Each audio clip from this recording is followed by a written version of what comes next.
सातवीं क्लास चल रहा था। 5/11/1966। 5वें पेज की अंतिम लाइन में बात चल रही थी।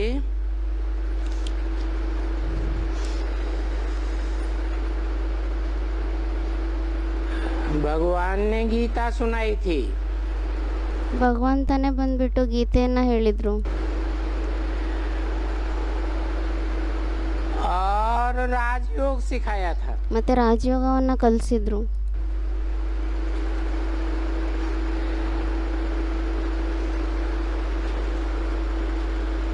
तो गीता सुनाने और राजयोग सिखाने से भी क्या हुआ? ಮತ್ತೆ ಗೀತೆಯನ್ನ ಹೇಳೋದ್ರಿಂದ ರಾಜಯೋಗವನ್ನ ಕಲಿಸೋದ್ರಿಂದ ಏನಾಯ್ತು?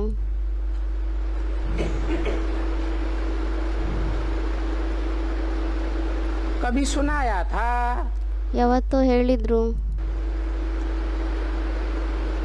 जो सुनाया था वो भी पूरा शास्त्रों में नहीं है। ಏನ್ ಹೇಳಿದ್ರು ಅದು ಸಹ ಪೂರ್ತಿ ಶಾಸ್ತ್ರಗಳಲ್ಲಿಲ್ಲ।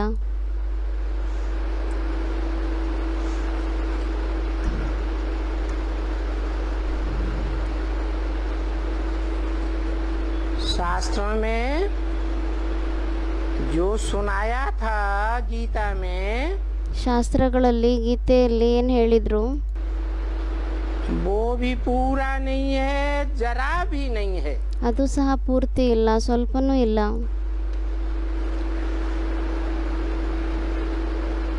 कुछ भी नहीं है। जैसे ಏನೂ ಇಲ್ಲ। ये ब्रह्मा बाबा गीता पढ़ते थे तो खुशी से पढ़ते थे ना। ಯಾವ ತರ ಈ ಬ್ರಹ್ಮ ಬಾಬಾ ಗೀತೆಯನ್ನ ಓದ್ತಾ ಇದ್ರು ಮತ್ತೆ ಅವರು ಖುಷಿಯಿಂದ ಓದ್ತಾ ಇದ್ರು ಅಲ್ವಾ?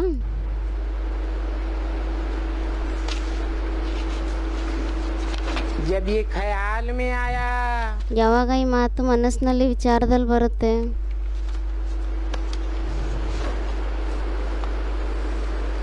ये गीता इनका तो कुछ भी नहीं है। ಈ ಗೀತೆ ಏನಿದೆ ಇವ್ರದಂತೂ ಏನೂ ಇಲ್ಲ।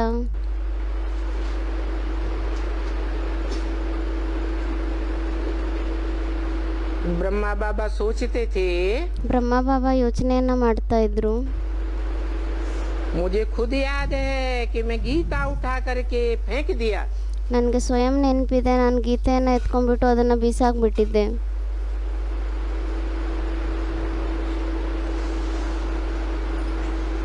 सोचा बाबा ಯೋಚನೆಯನ್ನ ಮಾಡಿದೆ, ಬಾಬಾ इनका क्या करूं? ಬಾಬಾ ಇವ್ರದ್ದು ನಾನು ಏನು ಮಾಡೋದು? अब गीता रोज पढ़ता हूँ, ಇವಾಗ ಗೀತೆಯನ್ನಂತೂ ನಾನು ಪ್ರತಿದಿನ ಓದ್ತೀನಿ, परंतु इसमें है तो कुछ भी नहीं। ಆದರೆ ಇದರಲ್ಲಂತೂ ಏನೂ ಇಲ್ವೇ ಇಲ್ಲ।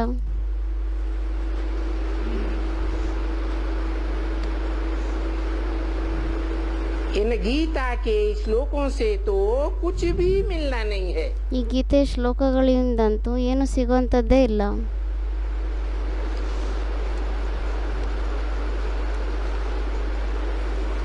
सोचा ये भक्ति मार्ग की गीता से कुछ भी मिलना नहीं है। ಯೋಚನೆಯನ್ನ ಮಾಡಿದ್ರು, ಈ ಭಕ್ತಿ ಮಾರ್ಗದ ಗೀತೆಯಿಂದ ಅಂತೂ ಏನೂ ಸಿಗುವಂಥದ್ದೇ ಇಲ್ಲ। और अभी ये तो बाप पढ़ाते हैं ना।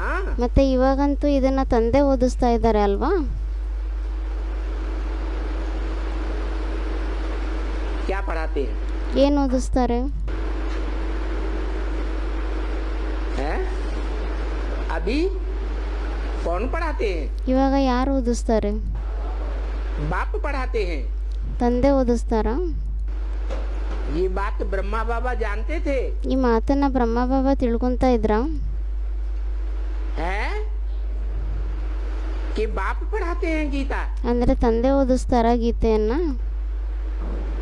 और गीता पढ़ा करके राजयोग सिखाते हैं। ಮತ್ತೆ ಗೀತೆಯನ್ನ ಓದಿಸ್ಬಿಟ್ಟು ರಾಜಯೋಗವನ್ನ ಕಲಿಸ್ತಾರಾ?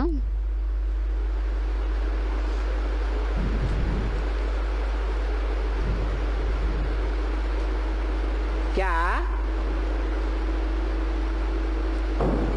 ब्रह्मा के द्वारा, दादा लेखराज के द्वारा ಅದಕ್ಕೆ ಬಾಬಾ ಹೇಳ್ತಿದ್ದಾರೆ, ಬ್ರಹ್ಮನ ಮುಖಾಂತರ, ದಾದಾ ಲೇಖರಾಜ್ ಅವರ ಮುಖಾಂತರ गीता पढ़ाते थे ಗೀತೆಯನ್ನು ಓದಿಸ್ತಾ ಇದ್ರ या सिर्फ सुनाते थे? ಅಥವಾ ಕೇವಲ ಹೇಳ್ತಾ ಇದ್ರ?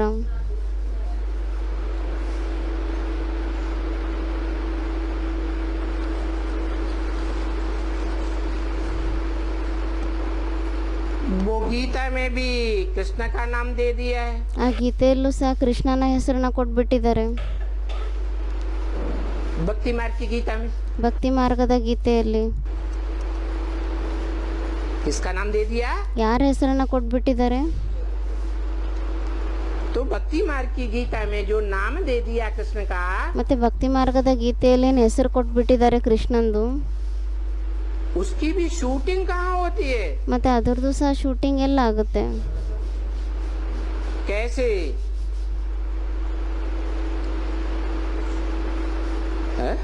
ಯಾವ ತರ?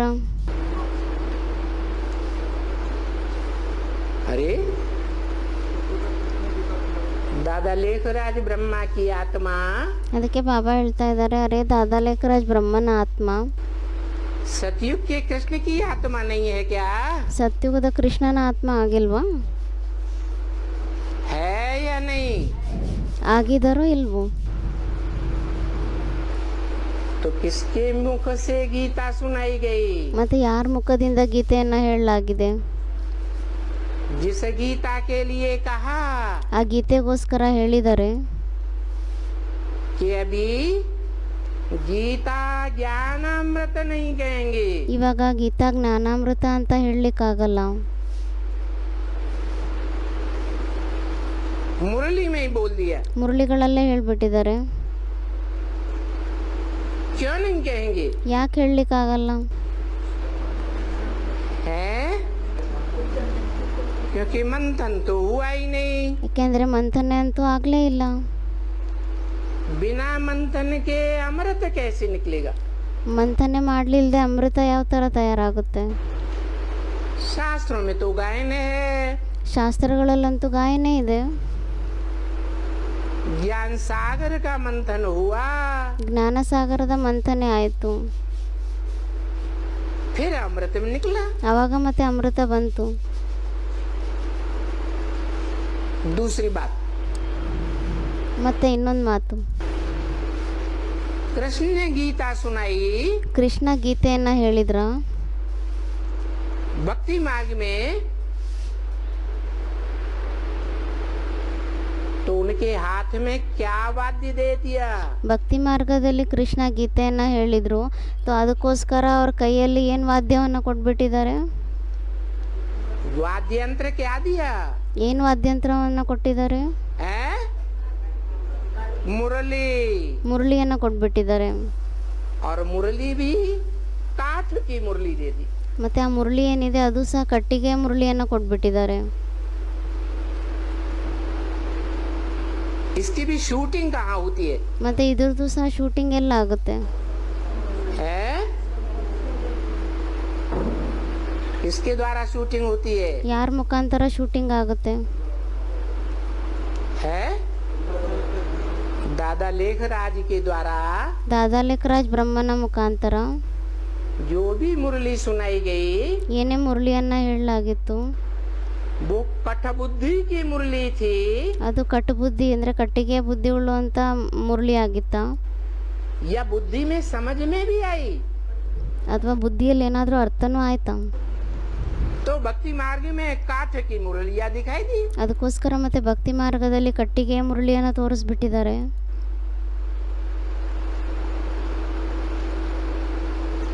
बरोबर शूटिंग संगम में होती है। ಖಂಡಿತವಾಗಿ ಶೂಟಿಂಗ್ ಏನಿದೆ ಇದು ಸಂಗಮ ಯುಗದಲ್ಲೇ ಆಗುತ್ತೆ.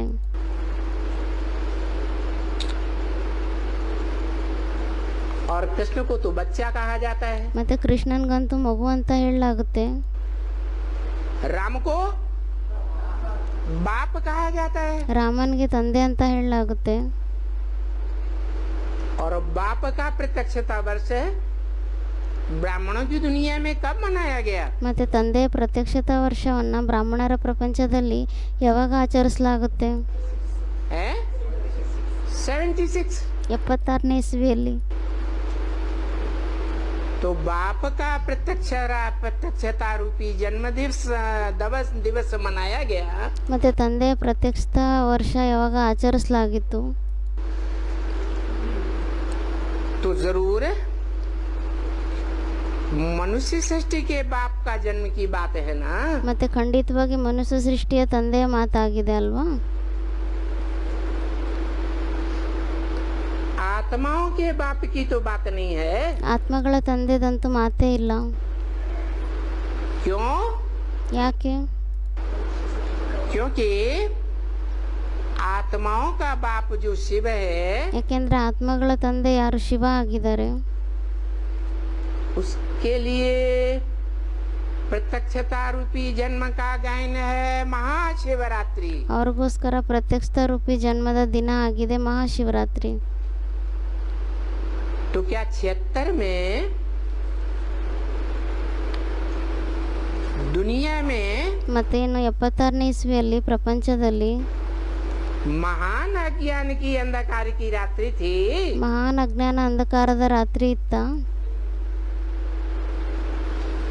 उस समय तो नहीं कहेंगे। ಆ ಸಮಯ ಅಂತೂ ಹೇಳಲಿಕ್ಕಾಗಲ್ಲ.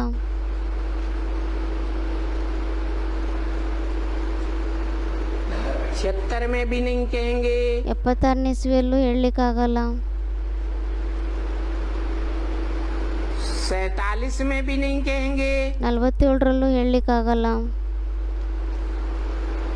जब ब्रह्मा के मुख से मुरली चलाई, ಯಾವಾಗ ಬ್ರಹ್ಮನ ಮುಖದಿಂದ ಮುರಳಿಯನ್ನ ನುಡಿಸಿದ್ದಾರೆ शुरू की, ಆರಂಭದಲ್ಲಿ, और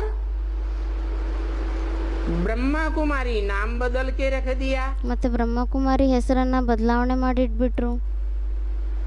पहले क्या नाम था? ಮೊದಲು ಏನಂತ ಹೆಸರಿತ್ತು? ओम मंडली। ಓಂ ಮಂಡಲಿ ಅಂತ ಹೆಸರಿತ್ತು. और ओम मंडली की शुरुआत कब से हुई? ಮತ್ತೆ ಓಂ ಮಂಡಲಿ ಆರಂಭ ಯಾವಾಗಿನಿಂದ ಆಯ್ತು?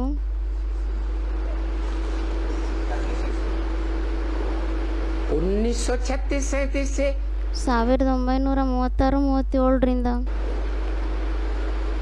तो 36-37 में भी ಮತ್ತೆ 36-37ರಲ್ಲೂ ಸಹ बाप की प्रत्यक्षता वर्ष तो नहीं मनाया जा सकता। ತಂದೆಯ ಪ್ರತ್ಯಕ್ಷತಾ ವರ್ಷ ಅಂತೂ ಆಚರಿಸ್ಲಿಕ್ಕೆ ಆಗಲ್ಲ. प्रत्यक्षता जन्म को कहा जाता है। ಪ್ರತ್ಯಕ್ಷತೆ ಅಂತ ಜನ್ಮಕ್ಕೆ ಹೇಳಲಾಗುತ್ತೆ.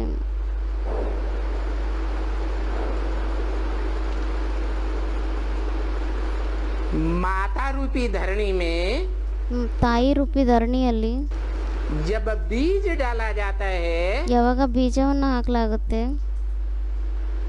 तो क्या उसे जन्म कहा जाता है? ಮತ್ತೇನು ಅದಕ್ಕೆ ಜನ್ಮ ಅಂತ ಹೇಳಲಾಗುತ್ತಾ? है नहीं। ಇಲ್ಲ. और जो बीज भी डाला गया,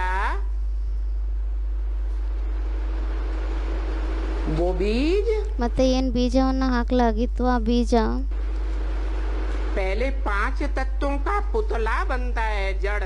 ಮೊದಲು 5 ತತ್ವಗಳ ಗೊಂಬೆ ತಯಾರಾಗುತ್ತೆ, ಜಡ ಗೊಂಬೆ. या चैतन्य आत्मा उसमें होती है, ಅಥವಾ ಅದರಲ್ಲಿ ಚೈತನ್ಯ ಆತ್ಮ ಇರುತ್ತಾ? है जड़ पुतला होता है। ಮೊದಲು ಅದರಲ್ಲಿ ಜಡ ಗೊಂಬೆ ಇರುತ್ತೆ.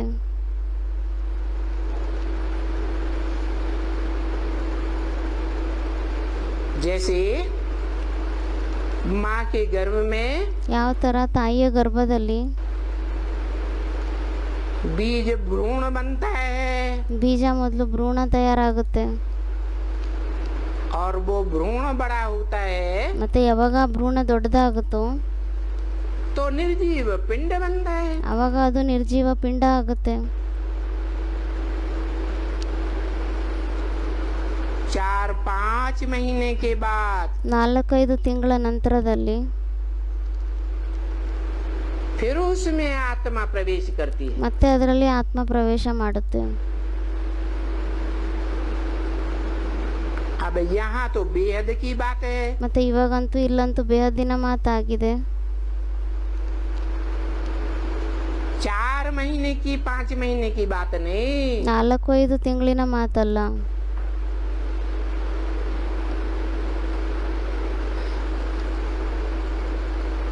परम ब्रह्म की आयु 60 साल। ಪರಂಬ್ರಹ್ಮನ ಆಯಸ್ಸು 60 ವರ್ಷ.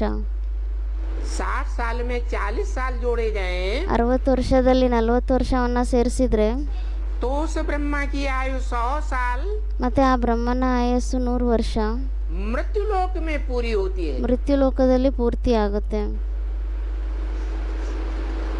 मृत्यु लोक पूरा होगा तो कौन सा लोक आएगा? ಮೃತ್ಯು ಲೋಕ ಪೂರ್ತಿ ಆದ್ರೆ ಮತ್ತೆ ಯಾವ ಲೋಕ ಬರುತ್ತೆ? उस आत्मा के लिए अमर लोक आ जाता है, ಆ ಆತ್ಮನಿಗೋಸ್ಕರ ಅಮರ ಲೋಕ ಬಂದ್ಬಿಡುತ್ತೆ. जिसका इशारा मुरली में दिया था। ಅದರ ಸೂಚನೆಯನ್ನು ಸಹ ಮುರಳಿಗಳಲ್ಲಿ ಕೊಟ್ಟಿದ್ರು. इन लक्ष्मी नारायण का जन्म कब हुआ? ಈ ಲಕ್ಷ್ಮೀನಾರಾಯಣನ ಜನ್ಮ ಯಾವಾಗ ಆಯ್ತು?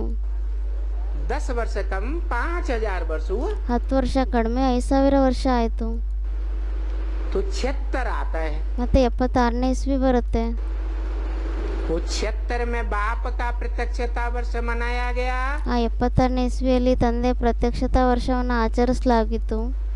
मना राम वाली आत्मा ಅಂದರೆ ರಾಮನ ಆತ್ಮ जो नर से नारायण बनती है, ಯಾರು ನರನಿಂದ ನಾರಾಯಣ ಆಗ್ತಾರೆ उसका प्रत्यक्षता रूपी जन्म हो गया। ಅವ್ರದ್ದು ಪ್ರತ್ಯಕ್ಷತಾ ರೂಪಿ ಜನ್ಮ ಆಯ್ತು.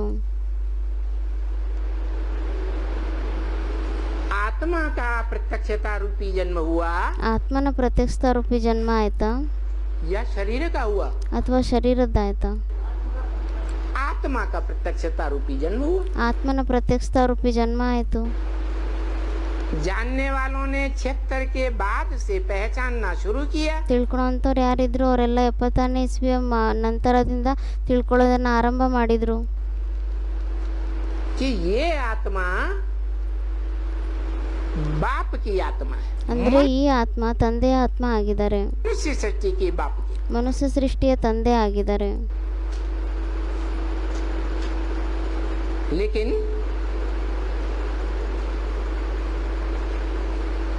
मुरली में बोला है ಆದ್ರೆ ಮುರಳಿಗಳಲ್ಲಿ ಹೇಳಿದ್ದಾರೆ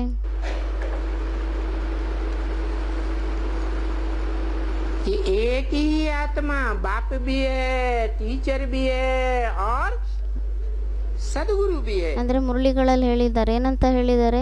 ಒಂದೇ ಆತ್ಮ ತಂದೆನೂ ಆಗಿದ್ದಾರೆ, ಟೀಚರ್ ಸಹ ಆಗಿದ್ದಾರೆ, ಮತ್ತೆ ಸದ್ಗುರುನೂ ಆಗಿದ್ದಾರೆ. मना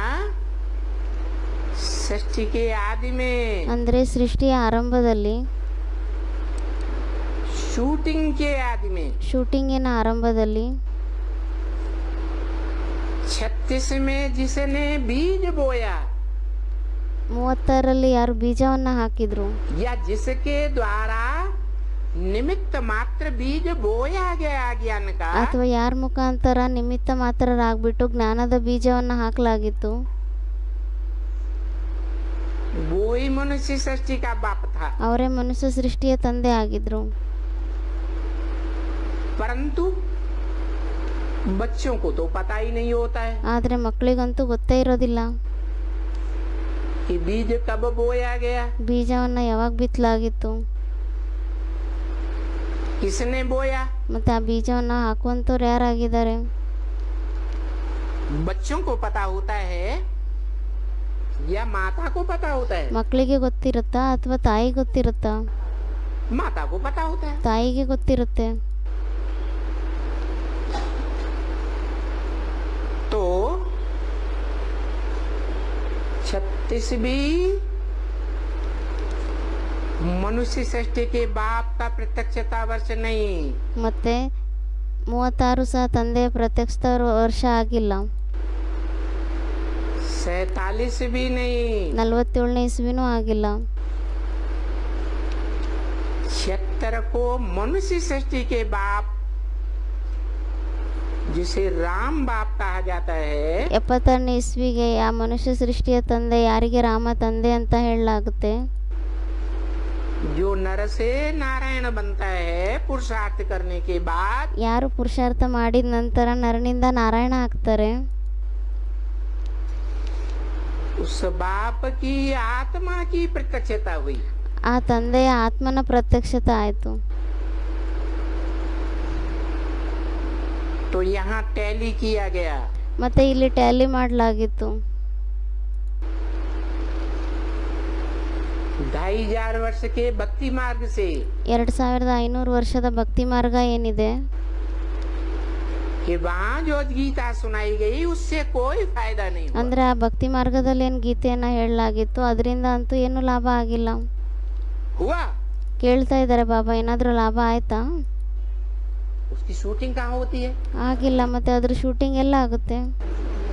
संगम में उसकी शूटिंग हुई। ಸಂಗಮ್ ಯುಗದಲ್ಲೇ ಅದ್ರ ಶೂಟಿಂಗ್ ಆಗುತ್ತೆ. संगम में जो सहन शक्ति का आधार आगार कहो, ಸಂಗಮ್ ಯುಗದಲ್ಲಿ ಯಾರು ಸಹನ ಶಕ್ತಿಯ ಭಂಡಾರ ಆಗಿದ್ದಾರೆ ಅವರಿಗೆ ಆಗಾರ ಅಂತ ಹೇಳಿ ಅಂದ್ರೆ ಭಂಡಾರ. सारे विश्व की बड़े से बड़ी माँ कहो, ಇಡೀ ವಿಶ್ವದ ದೊಡ್ಡಕ್ಕಿಂತ ದೊಡ್ಡ ತಾಯಿ ಅಂತ ಹೇಳಿ ब्रह्मा। ಬ್ರಹ್ಮ ಅಂತ.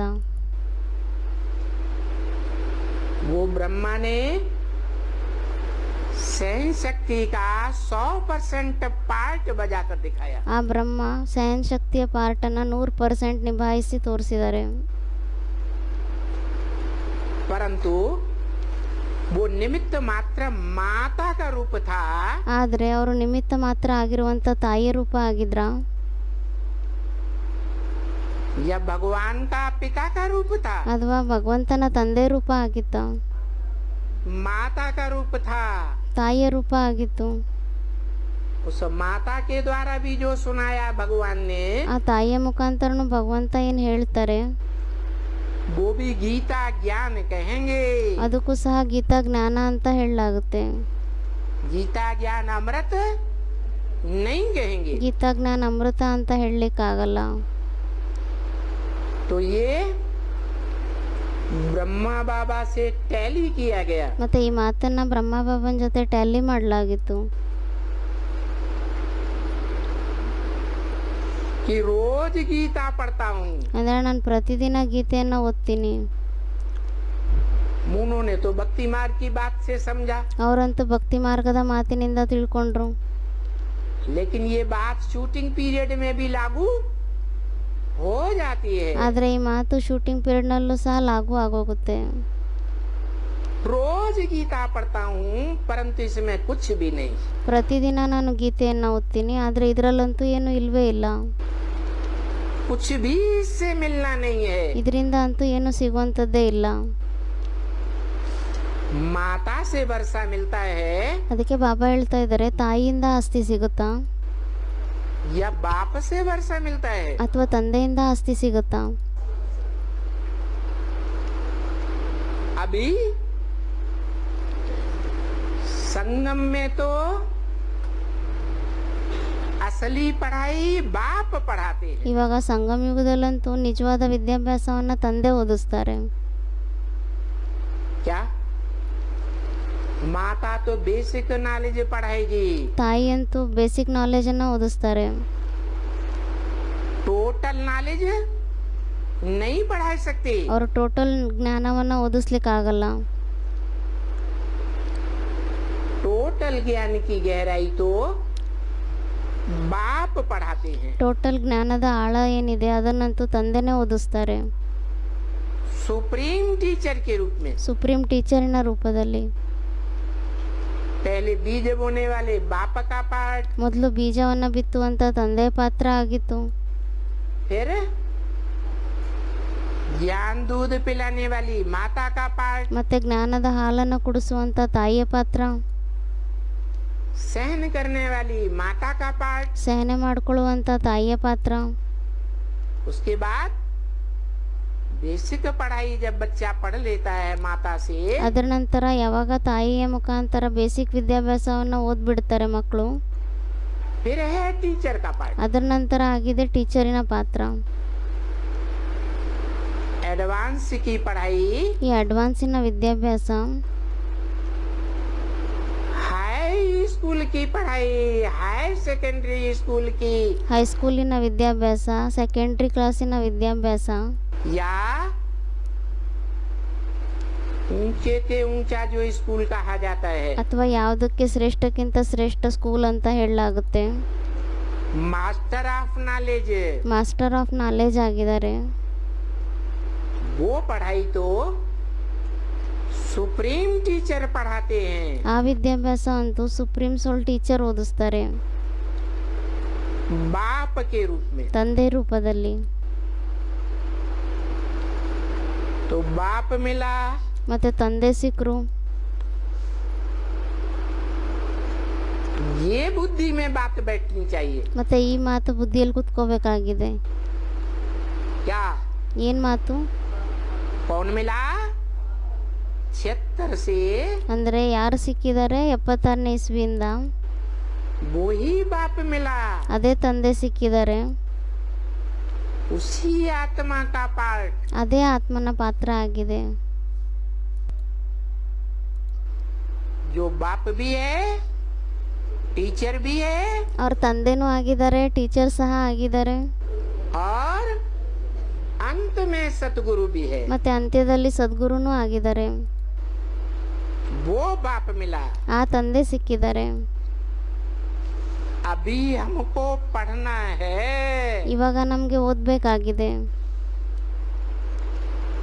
पढ़ना है या 76 से पहले पढ़ लिया? ಅದಕ್ಕೆ ಬಾಬಾ ಹೇಳ್ತಿದ್ದಾರೆ, ಇವಾಗ ನಮ್ಗೆ ಓದ್ಬೇಕಾಗಿದೆನಾ ಅಥವಾ 76ನೇ ಇಸ್ವಿಗಿಂತ ಮುಂಚೆನೆ ಓದ್ಬಿಟ್ಟಿದ್ದೀರಾ? है पढ़ा तो, ಓದೋದಂತೂ ಓದಿದ್ದೀರಾ, लेकिन ABCD की पढ़ाई पढ़ी, ಆದ್ರೆ ABCD ವಿದ್ಯಾಭ್ಯಾಸವನ್ನ ಓದಿದ್ದೀರಾ?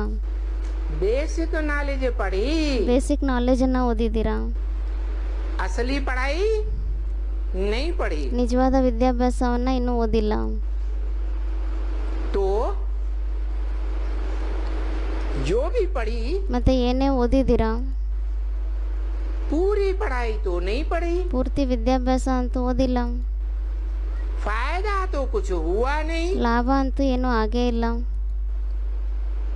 तो भक्ति मार्ग से टैली करो. ಮತ್ತೆ ಭಕ್ತಿ ಮಾರ್ಗದಿಂದ ಟ್ಯಾಲಿ ಮಾಡಿ. भक्ति मार्ग की पढ़ाई हुई ಇದು ಭಕ್ತಿ ಮಾರ್ಗದ ವಿದ್ಯಾಭ್ಯಾಸ ಆಯ್ತಾ या ज्ञान मार्ग की पढ़ाई हुई? ಅಥವಾ ಜ್ಞಾನ ಮಾರ್ಗದ ವಿದ್ಯಾಭ್ಯಾಸ ಆಯ್ತಾ? भक्ति मार्ग की शूटिंग हो गई. ಭಕ್ತಿ ಮಾರ್ಗದ ಶೂಟಿಂಗ್ ಆಗೋಯ್ತು. अरे इस भक्ति मार्ग को तो थूक मारो. ಅದಕ್ಕೆ ಬಾಬಾ ಹೇಳ್ತಿದ್ದಾರೆ, ಅರೆ ಈ ಭಕ್ತಿ ಮಾರ್ಗಕ್ಕಂತೂ ಉಗಿರಿ. क्या कह दिया? ಏನಂತ ಹೇಳ್ಬಿಟ್ರು? है भक्ति मार्ग को तो थूक मारो. ಭಕ್ತಿ ಮಾರ್ಗಕ್ಕಂತೂ ಉಗಿರಿ ಅಂತ ಹೇಳಿದ್ರು. ब्रह्मा कुमारियों के सामने बोलोगे? ಅದಕ್ಕೆ ಬಾಬಾ ಹೇಳ್ತಾರೆ, ಬ್ರಹ್ಮಕುಮಾರಿಯರ ಎದುರುಗಡೆ ಹೇಳ್ತೀರಾ? बस अरे इस भक्ति मार्ग की पढ़ाई की शूटिंग को लात मारो. ಅದಕ್ಕೆ ಬಾಬಾ ಹೇಳ್ತಿದ್ದಾರೆ, ಅರೆ ಈ ಭಕ್ತಿ ಮಾರ್ಗದ ಶೂಟಿಂಗಿಗೆ ಕಾಲಿಂದ ಒದ್ಬಿಡಿ. इससे कुछ भी फायदा नहीं है. ಇದರಿಂದ ಅಂತೂ ಏನು ಲಾಭನೇ ಇಲ್ಲ. सुनना सुनाना हुआ. ಕೇಳೋದು ಹೇಳೋದು ಆಯ್ತು. भक्ति मार्ग में क्या होता है? ಭಕ್ತಿ ಮಾರ್ಗದಲ್ಲಿ ಏನಾಗುತ್ತೆ? सुनना सुनाना होता है. ಕೇಳೋದು ಹೇಳೋದು ಆಗುತ್ತೆ. कुछ समझते तो हैं ही नहीं. ತಿಳ್ಕೊಳ್ಳೋದಂತೂ ಏನು ತಿಳ್ಕೊಳ್ಳೋದೇ ಇಲ್ಲ. तो अंधश्रद्धा अंधविश्वास हुआ ಮತ್ತೆ ಇದು ಅಂಧಶ್ರದ್ಧೆ ಅಂಧವಿಶ್ವಾಸ ಆಯ್ತಾ या श्रद्धा विश्वास पक्का हुआ? ಅಥವಾ ಶ್ರದ್ಧಾ ವಿಶ್ವಾಸ ಪಕ್ಕ ಆಯ್ತಾ? भक्ति मार्ग सिखलाने वाले गुरुओं को भी लात मारो. ಭಕ್ತಿ ಮಾರ್ಗವನ್ನ ಕಲಿಸುವಂತ ಗುರುಗಳಿಗೂ ಸಹ ಕಾಲಿಂದ ಒದಿರಿ. क्या उनमें पहला नंबर गुरु का नाम क्या है? ಏನಂತ ಹೇಳಿದ್ರು? ಅದರಲ್ಲಿ ಮೊದಲನೇ ನಂಬರ್ ಗುರುವಿನ ಹೆಸರೇನಾಗಿದೆ? है इब्राहिम बुद्ध क्राइस्ट. ಇಬ್ರಾಹಿಂ ಬೌದ್ಧ ಕ್ರೈಸ್ಟ್. गुरु नानक आदि को तो साफ समझते हैं ಗುರುನಾನಕ್ ಇತ್ಯಾದಿಗಳಿಗಂತೂ ಎಲ್ಲರೂ ತಿಳ್ಕೊಂತಾರೆ कि भक्ति मार्ग की दुनिया में 2500 वर्ष में ये देहधारी धर्म गुरु ಭಕ್ತಿ ಮಾರ್ಗದಲ್ಲಿ ಏನೇ ಇದೆ 2500 ವರ್ಷಗಳಲ್ಲಿ ಈ ದೇಹಧಾರಿ ಧರ್ಮಗುರುಗಳು ಯಾರೇ ಇದ್ದಾರೆ, धर्म पिताएं हुए. ಯಾರೇ ಧರ್ಮಪಿತರಾಗಿದ್ದಾರೆ, इनकी पढ़ाई से दुनिया नीचे गई ಇವ್ರ ವಿದ್ಯಾಭ್ಯಾಸದಿಂದ ಪ್ರಪಂಚ ಕೆಳಗಡೆನೆ ಹೋಗಿದೆ कि ऊपर गई ಅಥವಾ ಮೇಲ್ ಹೋಗಿದೆನಾ नीचे गई ಕೆಳಗಡೆನೆ ಹೋಗಿದೆ परंतु ये नहीं जानते थे ಆದ್ರೆ ಈ ಮಾತನ್ನ ತಿಳ್ಕೊಂತಾ ಇರ್ಲಿಲ್ಲ कि शिव की 3 मूर्तियों में ಶಿವನ 3 ಮೂರ್ತಿಗಳಲ್ಲಿ ब्रह्मा की मूर्ति भक्ति मार्ग में क्यों नहीं बनाई जाती ಭಕ್ತಿ ಮಾರ್ಗದಲ್ಲಿ ಬ್ರಹ್ಮನ ಮೂರ್ತಿಯನ್ನ ಯಾಕೆ ಮಾಡ್ಲಿಕ್ಕಾಗಲ್ಲ ब्रह्मा के मंदिर क्यों नहीं बनाए जाते ಬ್ರಹ್ಮನ ದೇವಸ್ಥಾನಗಳನ್ನ ಯಾಕೆ ಮಾಡ್ಲಿಕ್ಕಾಗಲ್ಲ ब्रह्मा की पूजा क्यों नहीं की जाती ಬ್ರಹ್ಮನ ಪೂಜೆ ಯಾಕೆ ಮಾಡ್ಲಿಕ್ಕಾಗಲ್ಲ अभी समझ में आया ಇವಾಗ ಅರ್ಥ ಆಯ್ತಾ क्यों नहीं मंदिर बनाए जाते क्यों नहीं मूर्तियां बनाई जाती ದೇವಸ್ಥಾನಗಳನ್ನ ಯಾಕೆ ಮಾಡ್ಲಿಕ್ಕಾಗಲ್ಲ ಮೂರ್ತಿಗಳನ್ನ ಯಾಕೆ ಮಾಡಲ್ಲ क्यों नहीं याद किया जाता ब्रह्मा की उस मूर्ति को ಬ್ರಹ್ಮನ ಮೂರ್ತಿಯನ್ನ ನೆನ್ಪು ಯಾಕೆ ಮಾಡೋದಿಲ್ಲ ಯಾರು जो दाढ़ी मूछ वाली विकारी मनुष्य की निशानी है ಅದು ಗಡ್ಡ ಮೀಸೆ ಉಳ್ಳುವಂತ ವಿಕಾರಿ ಮನುಷ್ಯನ ಗುರುತಾಗಿದೆ क्यों का सवाल का जवाब नहीं ಅದಕ್ಕೆ ಬಾಬಾ ಹೇಳ್ತಿದ್ದಾರೆ ಯಾಕೆ ಅನ್ನೋ ಪ್ರಶ್ನೆಯ ಉತ್ತರ ಸಿಕ್ತಾ क्या क्यों उनके पूरा क्या अधूरा क्या बीच में क्या ಅದಕ್ಕೆ ಅವ್ರದ್ದೇನು ಆರಂಭದಲ್ಲೇನು ಮಧ್ಯದಲ್ಲೇನು ಅಂತ್ಯದಲ್ಲೇನು कुछ भी फायदा नहीं हुआ ಏನೂ ಲಾಭನೇ ಆಗಿಲ್ಲ वेस्टेज ऑफ टाइम मनी और energy wastage of time money energy फालतू चली गई ಎಲ್ಲ ವ್ಯರ್ಥವಾಗಿ ಹೋಗ್ಬಿಡುತ್ತೆ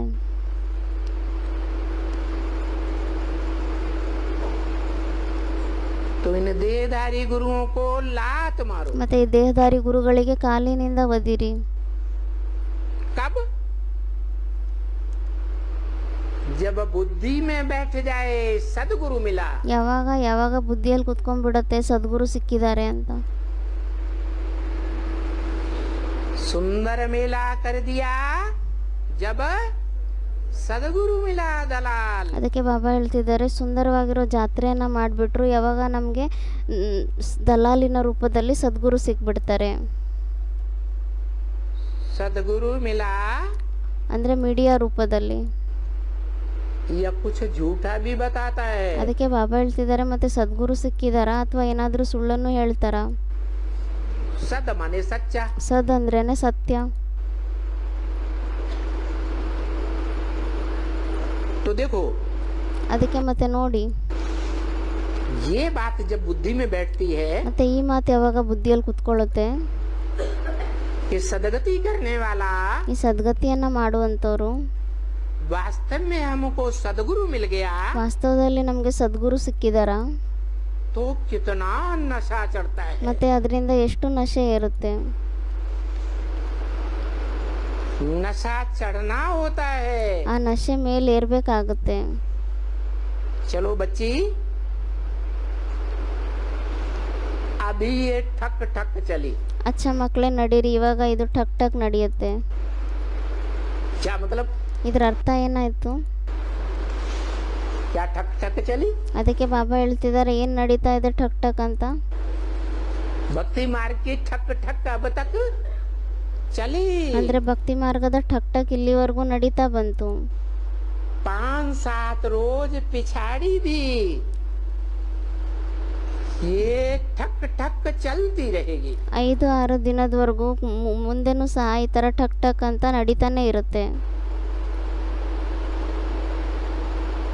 कभी कभी कभी कभी तो रात को 10-11-12 बजे तक भी ಒಂದೊಂದು ಸತಿ ಅಂತೂ ರಾತ್ರಿಯಲ್ಲಿ 10-11-12 ಗಂಟೆವರೆಗೂ ಸಹ ये भक्ति मार्ग की ठक ठक दुनिया में चलती ही रहती ಈ ಭಕ್ತಿ ಮಾರ್ಗದ ಟಕ್ ಟಕ್ ಏನಿದೆ ಇದು ಪ್ರಪಂಚದಲ್ಲಿ ನಡೀತಾನೆ ಇರುತ್ತೆ दुख धाम को भूलना है ಈ ದುಃಖಧಾಮವನ್ನ ಮರಿಬೇಕಾಗಿದೆ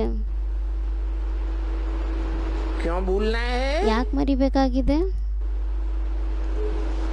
ये दुख धाम जिसकी अभी शूटिंग हो रही है, ಈ ದುಗ್ಧಾಮ ಯಾವುದ್ರದ್ದು ಇವಾಗ ಶೂಟಿಂಗ್ ಆಗ್ತಾ ಇದೆ. कब्रिस्तान बनना है. ಇದು ಕಬ್ರಸ್ಥಾನ ಆಗ್ಬೇಕಾಗಿದೆ. क्या कहा? कौन सा स्थान बनना है? ಏನಂತ ಹೇಳಿದ್ರು? ಯಾವ ಸ್ಥಾನ ಆಗ್ಬೇಕಾಗಿದೆ? कब्र का स्थान बनना है. ಕಬ್ರಸ್ಥಾನ ಆಗ್ಬೇಕಾಗಿದೆ ಅಂದ್ರೆ ಹೆಣಗಳು ಹೂತಾಕುವಂತ ಸ್ಥಾನ. कब्र माने है जहाँ मिट्टी में, धरणी में ಕಬ್ರ ಅಂದ್ರೆ ಏನು ಅಂದ್ರೆ ಎಲ್ಲಿ ಮಣ್ಣಿನಲ್ಲಿ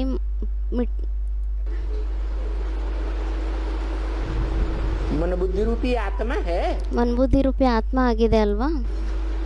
बाप तो कहते हैं मुझे याद करो. ತಂದೆ ಅಂತೂ ಹೇಳ್ತಾರೆ ನನ್ನನ್ನ ನೆನ್ಪು ಮಾಡಿ ಅಂತ. अमृत वेले खास याद करो. ಅಮೃತ ವೇಳೆ ವಿಶೇಷವಾಗಿ ನೆನ್ಪು ಮಾಡಿ. परंतु अपन को परखना भी तो है. ಆದ್ರೆ ಸ್ವಯಂವನ್ನ ಪರೀಕ್ಷಿಸಬೇಕಾಗಿದೆ ಅಲ್ವಾ? कि अमृत वेले उठते तो हैं. ಅಂದ್ರೆ ಅಮೃತ ವೇಳೆ ಅಂತೂ ನಾವು ಎದ್ದೇಳ್ತೀವಿ. भले नेमीनाथ तो बन जाते हैं. ಭಲೆ ನೇಮಿನಾಥ ಆಗೋಗ್ತೀವಿ ಅಂದ್ರೆ ಹೆಸರಿಗಷ್ಟೇ ಮಾಡುವಂತವ್ರು ಆಗೋಗ್ತೀವಿ. लेकिन क्या मन बुद्धि रूपी आत्मा ಆದ್ರೆ ಏನು ಮನ್ಬುದ್ಧಿ ರೂಪಿ ಆತ್ಮ ज्योति बिंदु में टिकती है लगातार. ಅಂದ್ರೆ ಮನ್ಬುದ್ಧಿ ರೂಪಿ ಆತ್ಮ ಏನಿದೆ ಕಂಟಿನ್ಯೂಸ್ ಆಗಿ ಜ್ಯೋತಿರ್ಬಿಂದು ಆತ್ಮನ ಸ್ಥಿತಿಯಲ್ಲಿ ಸ್ಥಿತ ಆಗುತ್ತಾ? है? माया बेटी आ जाती. ಯಾರು ಅಂದ್ರು ಮಾಯಾ ಬೇಟಿ ಬಂದ್ಬಿಡುತ್ತೆ ಅಂತ. ಅದಕ್ಕೆ ಬಾಬಾ ಹೇಳ್ತಿದಾರೆ ಮಾಯಾ ಬಂದ್ಬಿಡುತ್ತೆ. अरे कोई भी बेटी बेटा बाटा आ जाता है. ಅದಕ್ಕೆ ಬಾಬಾ ಹೇಳ್ತಾರೆ ಯಾರೇ ಮಗಳಾಗ್ಲಿ ಮಗ ಆಗ್ಲಿ ಯಾರೇ ಬರ್ಲಿ, लेकिन बुद्धि टिकती है. ಆದ್ರೆ ಬುದ್ಧಿ ಸ್ಥಿರ ಆಗಿರುತ್ತಾ? है? कहते माया बेटी में बुद्धि चली जाती. ಹೇಳ್ತಾರೆ ಮಾಯಾ ಬೇಟಿಯಲ್ಲಿ ಬುದ್ಧಿ ಹೊರಟೋಗ್ಬಿಡತ್ತೆ ಅಂತ. अरे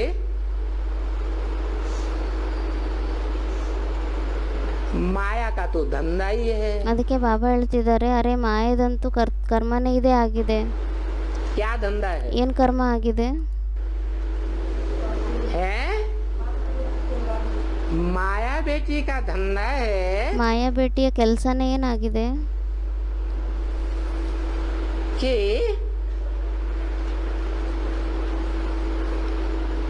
आधा मैं बटाई लूंगी. ಅಂದ್ರೆ ಅರ್ಧ ನಾನು ಹಂಚ್ಕೊಂಡ್ಬಿಡ್ತೀನಿ ಅಂತ. 2500 साल इस दुनिया में ईश्वर का राज्य चलता है. 2500 ವರ್ಷದವರೆಗೂ ಈ ಸೃಷ್ಟಿಯಲ್ಲಿ ಈಶ್ವರನ ರಾಜ್ಯ ನಡೆಯುತ್ತೆ. और 2500 साल माया बेटी का राज्य चलता है. ಮತ್ತೆ ಇನ್ನು 2500 ವರ್ಷದಲ್ಲಿ ಮಾಯಾ ಮಗಳಿನ ರಾಜ್ಯ ನಡೆಯುತ್ತೆ.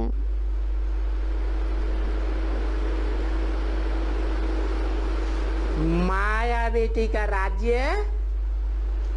अर्थात द्वैतवादी. ಮಾಯಾ ಮಗಳ ರಾಜ್ಯ ಅಂದ್ರೆ ದ್ವೈತ್ಯವಾದಿ. द्वापर युग का राज्य शुरू हो जाता है. ದ್ವಾಪರ ಯುಗದ ರಾಜ್ಯ ಆರಂಭ ಆಗೋಗ್ಬಿಡುತ್ತೆ. द्वैत माने दो. ದ್ವೈತ್ಯ ಅಂದ್ರನೇ ಎರಡು. एक का राज्य नहीं. कितने का?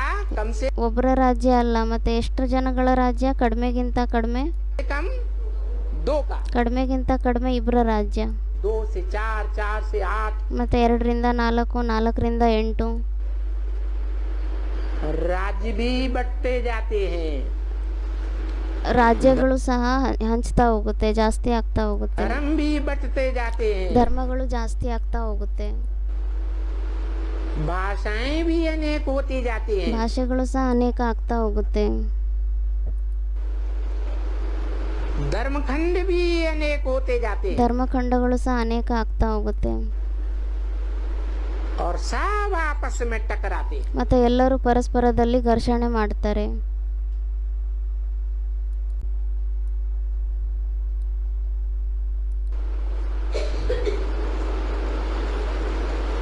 तो ये द्वैत का दुगाड़ा है.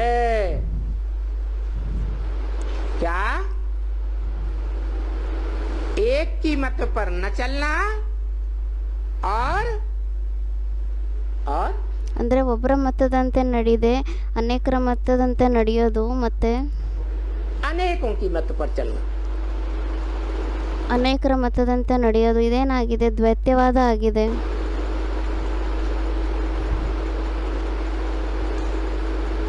एक की मत पर अर्थात एक जगत पिता को पहचान कर ಒಬ್ಬರ ಮತದಂತೆ ನಡೆಯೋದು ಅಂದರೆ ಒಬ್ಬ ಜಗತ್ಪಿತ ಯಾರಿದ್ದಾರೆ ಅವರನ್ನು ಗುರುತಿಸ್ಕೊಂಡ್ಬಿಟ್ಟು एक जगत पिता की मत पर चलना। ಒಬ್ಬ ಜಗತ್ಪಿತನ ಯಾರಿದ್ದಾರೆ ತಂದೆ ಅವ್ರ ಮತದಂತೆ ನಡೆಯೋದು. क्या होता है? ಮತ್ತೆ ಇದರಿಂದ ಏನಾಗುತ್ತೆ? अभी शूटिंग पीरियड में क्या होने वाला है? ಇವಾಗ ಶೂಟಿಂಗ್ ಪೀರಿಯಡ್ನಲ್ಲಿ ಏನಾಗಬೇಕಾಗಿದೆ? बुद्धि एक बाप में टिकती है ಬುದ್ಧಿ ಒಬ್ಬ ತಂದೆಯಲ್ಲಿ ಸ್ಥಿತ ಆಗುತ್ತಾ? क्या माया बेटियों में टिकती है? ಅಥವಾ ಯಾರು ಮಾಯಾ ಭೇಟಿ ಆಗಿದ್ದಾರೆ ಅವರಲ್ಲಿ ಬುದ್ಧಿ ಸ್ಥಿತ ಆಗುತ್ತಾ?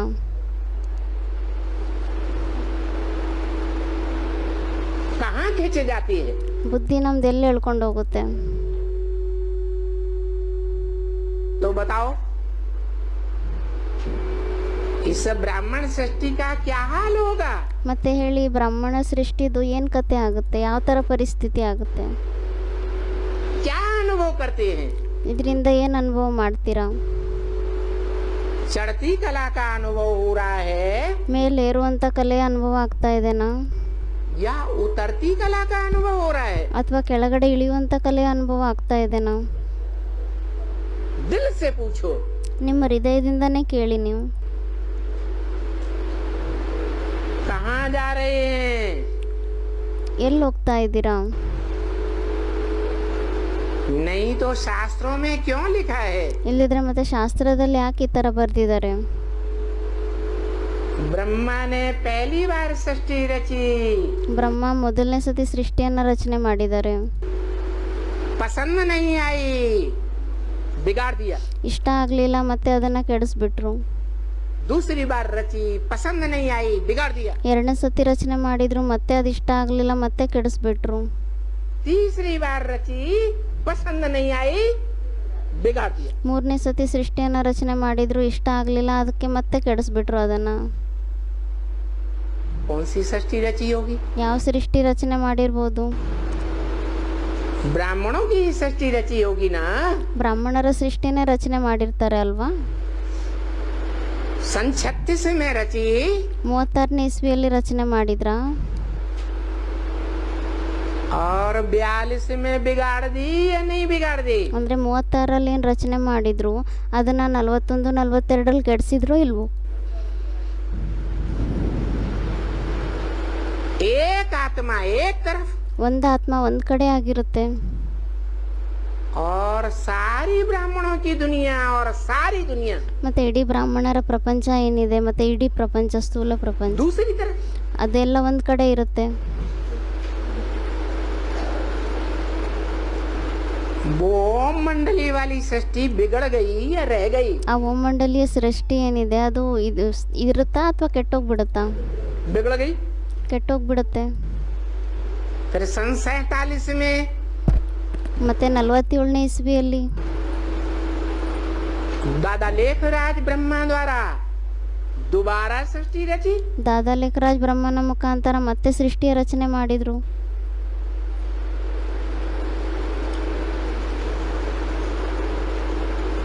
और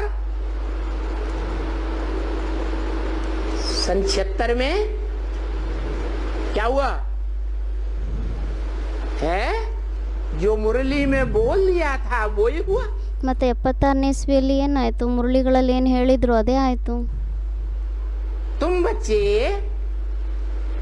ब्रह्मा कुमारी शब्द हटा करके ನೀವು ಮಕ್ಕಳು ಬ್ರಹ್ಮಕುಮಾರಿ ಶಬ್ದವನ್ನ ತೆಗೆದ್ಬಿಟ್ಟು आध्यात्मिक ईश्वरीय विश्वविद्यालय लिख देना। ಆಧ್ಯಾತ್ಮಿಕ ಈಶ್ವರಿ ವಿಶ್ವವಿದ್ಯಾಲಯ ಅಂತ ಬರೆದ್ಬಿಡಿ. नहीं तो वो लोग तुमसे लड़ेंगे। ಇಲ್ಲದಿದ್ರೆ ಮತ್ತೆ ಆ ಜನಗಳು ನಿಮ್ಮ ಹತ್ರ ಜಗಳಾಡ್ತಾರೆ. कौन लोग? ಯಾರು?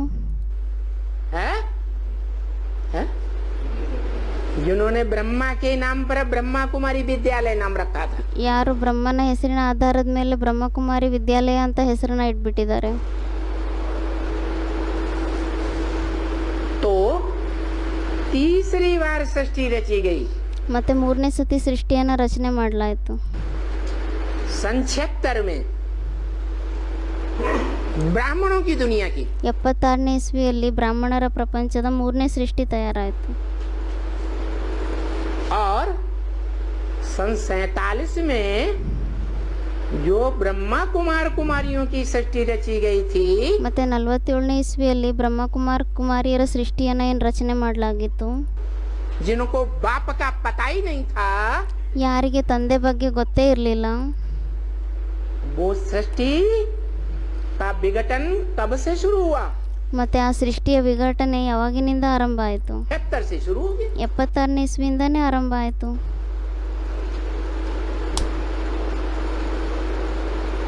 तो दूसरी बार सृष्टि का विघटन हुआ ಮತ್ತೆ ಎರಡನೇ ಸತಿ ಸೃಷ್ಟಿಯ ವಿಘಟನೆ ಆಯಿತು. और तीसरी बार ब्राह्मणों की सृष्टि रची गई। ಮತ್ತೆ ಮೂರನೇ ಸತಿ ಬ್ರಾಹ್ಮಣರ ಸೃಷ್ಟಿಯನ್ನ ರಚನೆ ಮಾಡಲಾಯಿತು. अभी तीसरी बार फिर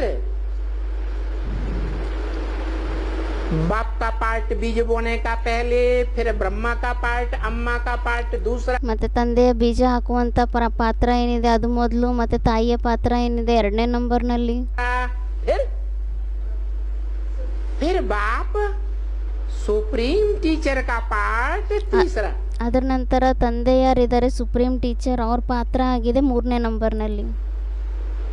और उस तीसरे पार्ट में फिर पढ़ाई पढ़ाते हैं। ಮತ್ತೆ ಆ ಮೂರನೇ ಪಾತ್ರದಲ್ಲಿ ಮತ್ತೆ ವಿದ್ಯಾಭ್ಯಾಸವನ್ನ ಓದಿಸ್ತಾರೆ.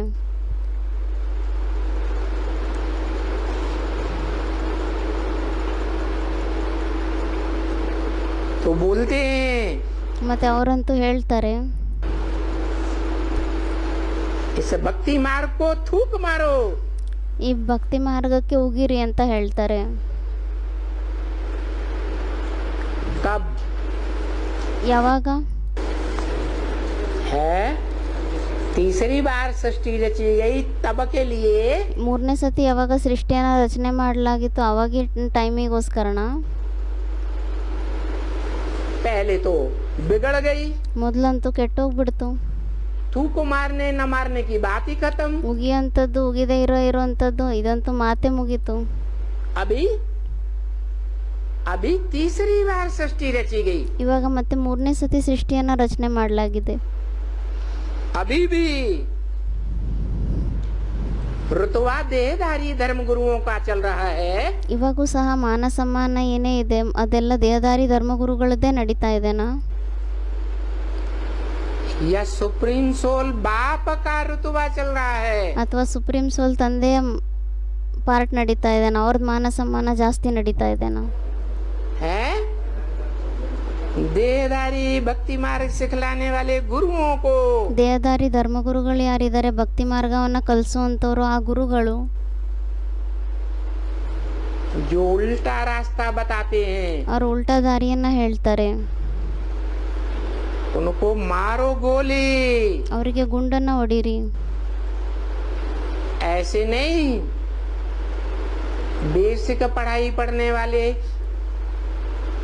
दुधमुहे बच्चे, ಆ ಥರ ಎಲ್ಲ ಬೇಸಿಕ್ ವಿದ್ಯಾಭ್ಯಾಸವನ್ನ ಓದುವಂತ ಹಾಲು ಕುಡಿಯುವಂತ ಮಕ್ಕಳಾಗಿದ್ದಾರೆ. जो अपने बाप को नहीं जानते, ಯಾರು ತಮ್ಮ ತಂದೆಯನ್ನು ಸಹ ಗುರುತಿಸ್ಕೊಂಡಿಲ್ಲ. उन ब्राह्मणों की दुनिया को ही गोली मारो। ಆ ಬ್ರಾಹ್ಮಣರ ಪ್ರಪಂಚಕ್ಕೆ ಗುಂಡು ಹೊಡೀರಿ. जो दम भरते हैं हम एडवांस की पढ़ाई पढ़ते हैं, ಯಾರು ತುಂಬ ಮಾತನ್ನ ಹೇಳ್ತಾರೆ ಮಾತಾಡ್ತಾರೆ ನಾವಂತೂ ಅಡ್ವಾನ್ಸಿನ ವಿದ್ಯಾಭ್ಯಾಸವನ್ನ ಓದ್ತಾ ಇದ್ದೀವಿ ಅಂತ. वहाँ भी देहधारी धर्म गुरु निकल पड़े ढेर के ढेर। ಅಲ್ಲೂ ಸಹ ತುಂಬ ಜಾಸ್ತಿ ದೇಹದಾರಿ ಧರ್ಮಗುರುಗಳು ಬಂದ್ಬಿಡ್ತಾರೆ. द्वैतवाद फैलाया हुआ है या नहीं? ದ್ವೈತ್ಯವಾದವನ್ನ ಹರಡಿಸಿದರೋ ಇಲ್ವೋ? यहाँ भी द्वैतवाद फैला हुआ है, ಎಲ್ಲೇ ದ್ವೈತ್ಯವಾದ ಹರಡಿರುತ್ತೆ. जो मुरली में ही इशारा दे दिया था। ಅದಕ್ಕೋಸ್ಕರ ಮುರಳಿಯಲ್ಲೇ ಸೂಚನೆಯನ್ನ ಕೊಟ್ಬಿಟ್ಟಿದ್ರು. 8 राजाइयां ब्राह्मणों की दुनिया में स्पष्ट दिखाई देंगी। ಬ್ರಾಹ್ಮಣರ ಪ್ರಪಂಚದಲ್ಲಿ 8 ರಾಜ ಸ್ಪಷ್ಟವಾಗಿ ಕಾಣಿಸುತ್ತೆ ಅಂತ. तो अनेक राज्य हो गए या नहीं? ಮತ್ತೆ ಅನೇಕ ರಾಜ್ಯಗಳಾಗೋಗ್ಬಿಟ್ಟಿದೆನಾ ಇಲ್ವೋ?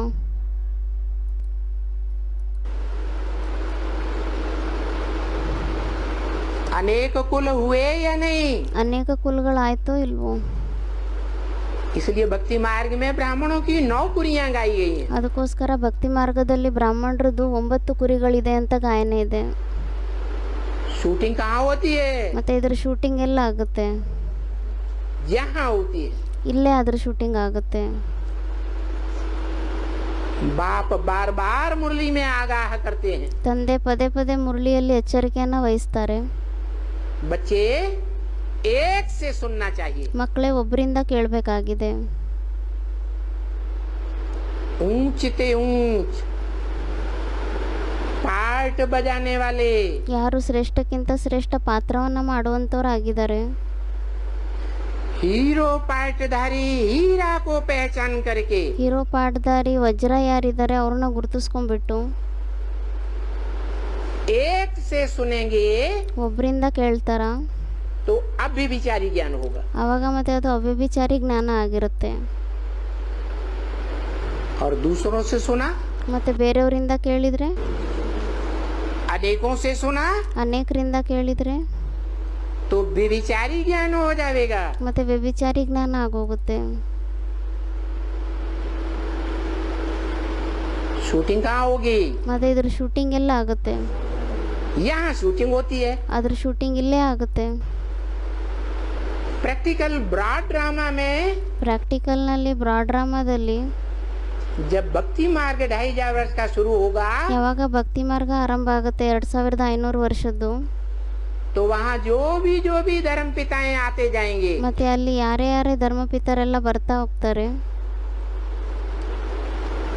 उनकी बातें अगर सुनते जाएंगे ಅವ್ರ ಮಾತುಗಳನ್ನ ಒಂದ್ ವೇಳೆ ಕೇಳ್ತಾ ಹೋದ್ರೆ, और हिस्ट्री में सुनते गए हैं, ಮತ್ತೆ ಹಿಸ್ಟ್ರಿಯಲ್ಲಿ ಕೇಳ್ತಾ ಹೋಗಿದ್ದಾರೆ, भारतवासी ही सुनते रहे, ಭಾರತವಾಸಿಗಳೇ ಕೇಳ್ತಾ ಬಂದಿದ್ದಾರೆ, भारतवासी ही कन्वर्ट हुए हैं दूसरे धर्मों में। ಭಾರತವಾಸಿಗಳೇ ಕನ್ವರ್ಟ್ ಆಗಿದ್ದಾರೆ ಬೇರೆ ಧರ್ಮಗಳಲ್ಲಿ.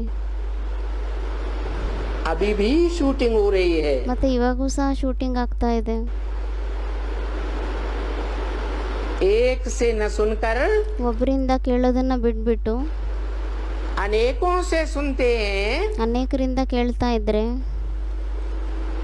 विचारी ज्ञान धारण करते हैं, ವ್ಯಭಿಚಾರಿ ಜ್ಞಾನವನ್ನ ಧಾರಣೆ ಮಾಡ್ಕೊಂತಾರ.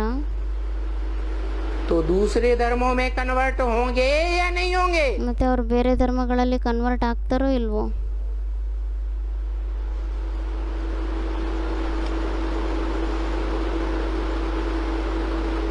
तो अभी तो नशा चढ़ना चाहिए। ಮತ್ತೆ ಇವಾಗಂತೂ ನಶೆ ಇರಬೇಕಾಗಿದೆ. कि हमको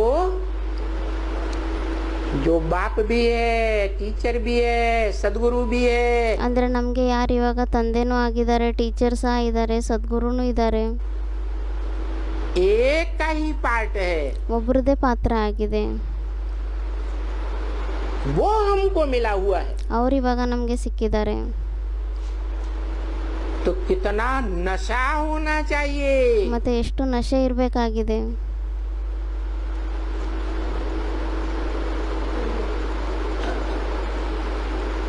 बाबा कहते, ಬಾಬಾ ಹೇಳ್ತಾರೆ, चलो बच्ची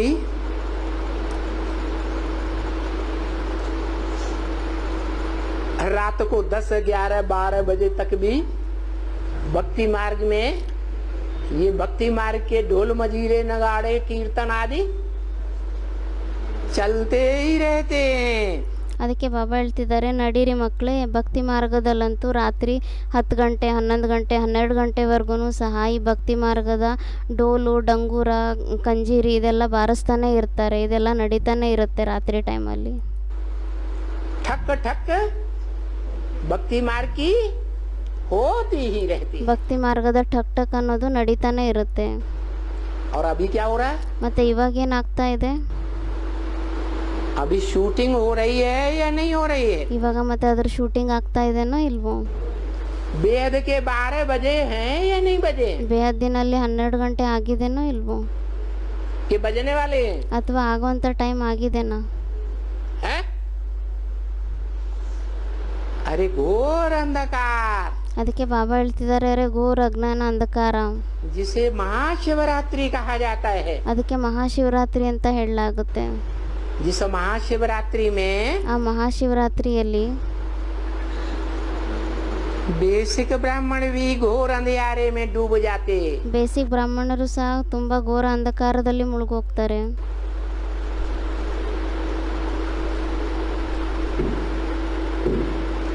एडवांस वाले भी घोर अंधियारे में डूब जाते। ಅಡ್ವಾನ್ಸ್ನವರು ಸಹ ಘೋರ ಅಂಧಕಾರದಲ್ಲಿ ಮುಳುಗೋಗ್ತಾರೆ. अपने बाप को भी भूल जाते। ಅವರು ತಮ್ಮ ತಂದೆಯನ್ನು ಸಹ ಮರೆತು ಬಿಡ್ತಾರೆ.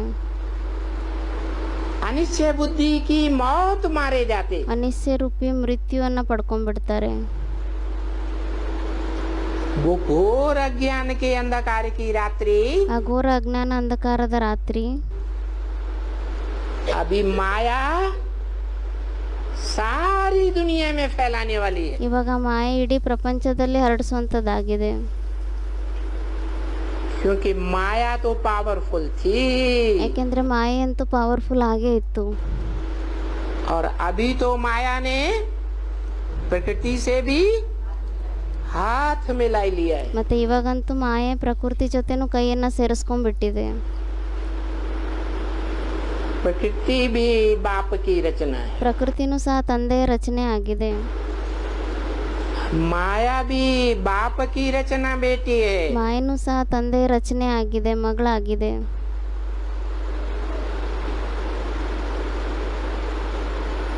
प्रकृति का अर्थ ही है प्रकृष्ट रूप कृति। ಪ್ರಕೃತಿ ಶಬ್ದದ ಅರ್ಥನೇ ಏನಾಗಿದೆ? ಪ್ರಕಷ್ಟ ರೂಪದಲ್ಲಿ. ಕೃತಿ ಅಂದ್ರೆ ರಚನೆ ಮಾಡೋದು. कृति माने रचना, जिसकी प्रकृष्ट रूप से रचना रची गई। ಅಂದ್ರೆ ಯಾರ್ದು ಪ್ರಕಷ್ಟ ರೂಪದಲ್ಲಿ ರಚನೆಯನ್ನ ಮಾಡಲಾಗುತ್ತೆ. एड़ी से लेकर के चोटी तक की सारी ताकत ಅಂದ್ರೆ ಕಾಲಿನಿಂದ ತಲೆವರೆಗೂ ಪೂರ್ತಿ ಶಕ್ತಿಯನ್ನ ಹಾಕ್ಬಿಟ್ಟು भगवान ने आत्मा और शरीर के कॉम्बिनेशन, ಭಗವಂತ ಬಂದ್ಬಿಟ್ಟು ಶರೀರ ಮತ್ತೆ ಆತ್ಮದ ಕಂಬೈಂಡ್ ರೂಪವನ್ನ, जिसे शिव बाबा कहा जाता है, ಯಾರಿಗೆ ಶಿವಬಾಬಾ ಅಂತ ಹೇಳಲಾಗುತ್ತೆ, उसके द्वारा एड़ी चोटी की ताकत लगा करके ಅವ್ರ ಮುಖಾಂತರ ಕಾಲಿನಿಂದ ತಲೆವರೆಗೂ ಇರುವಂತ ಶಕ್ತಿಯನ್ನ ಹಾಕ್ಬಿಟ್ಟು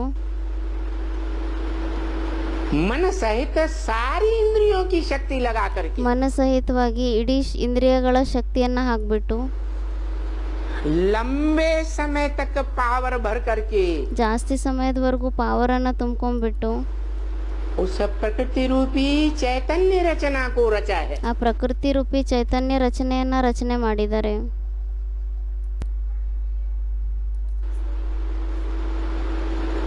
इसको कौन है? हाँ, ಯಾರಿಗೆ? ಯಾರು? जगदम्बा, जो दुर्गा कही जाती है। ಜಗದಂಬ ಯಾರಿಗೆ? ದುರ್ಗಾ ಅಂತ ಹೇಳಲಾಗುತ್ತೆ. सात्विक रूप होता है तो दुर्गुणों को दूर करने वाली ಸಾತ್ವಿಕ ರೂಪ ಯಾವಾಗಿರುತ್ತೆ ಅವಾಗ ಅವರು ದುರ್ಗುಣಗಳನ್ನ ದೂರ ಮಾಡುವಂತ ದುರ್ಗಾ ಆಗ್ತಾರೆ. दुर्गा, और तामसी रूप धारण करती है तो महाकाली। ಮತ್ತೆ ಯಾವಾಗ ಅವರು ತಾಮಸಿ ರೂಪವನ್ನ ಧಾರಣೆ ಮಾಡ್ಕೊಂತಾರೆ ಅವಾಗ ಮಹಾಕಾಲಿ ಆಗ್ತಾರೆ. जब महाकाली अपना संपूर्ण रूप धारण करती है, ಯಾವಾಗ ಮಹಾಕಾಲಿ ತಮ್ಮ ಸಂಪೂರ್ಣ ರೂಪವನ್ನ ಧಾರಣೆ ಮಾಡ್ಕೊಂತಾರೆ, माया से हाथ मिला करके ಮಾಯೆ ಜೊತೆ ಕೈಯನ್ನ ಸೇರಿಸ್ಕೊಂಡ್ಬಿಟ್ಟು तो माया और महाकाली ಅವಾಗ ಮತ್ತೆ ಅವ್ರ ಮಾಯೆ ಮತ್ತೆ ಮಹಾಕಾಲಿ दोनों के वाइब्रेशन में, दोनों की वाचा में, ಇಬ್ಬರ ವೈಬ್ರೇಷನ್ ಅಲ್ಲಿ, ಇಬ್ಬರ ವಾಣಿಯಲ್ಲಿ, दोनों की दृष्टि में, ಇಬ್ಬರ ದೃಷ್ಟಿಯಲ್ಲಿ, दोनों की इंद्रियों द्वारा ಇಬ್ಬರ ಇಂದ್ರಿಯಗಳ ಮುಖಾಂತರ जो भी पार्ट बजाया जाएगा ಏನೇ ಪಾತ್ರವನ್ನ ಮಾಡಲಾಗುತ್ತೆ वो काला पार्ट बजाया जाएगा ಮತ್ತೆ ಅದು ಕಪ್ಪು ಪಾತ್ರವನ್ನ ಮಾಡಲಾಗುತ್ತಾ या गोरा पार्ट बजाया जाएगा। ಅಥವಾ ಶ್ವೇತವರ್ಣದ ಪಾತ್ರವನ್ನ ಮಾಡಲಾಗುತ್ತಾ उस कालिमा में सारी दुनिया डूब जाएगी। ಆ ಕಾಲಿಮಾನಲ್ಲಿ ಕಪ್ಪಿನಲ್ಲಿ ಇಡೀ ಪ್ರಪಂಚನೇ ಮುಳುಗೋಗ್ಬಿಡುತ್ತೆ। क्या बेसिक के ब्राह्मण, क्या एडवांस के ब्राह्मण, ಅಂದ್ರೆ ಏನು ಬೇಸಿಕ್ಕಿನ ಬ್ರಾಹ್ಮಣರು, ಏನು ಅಡ್ವಾನ್ಸಿನ ಬ್ರಾಹ್ಮಣರು।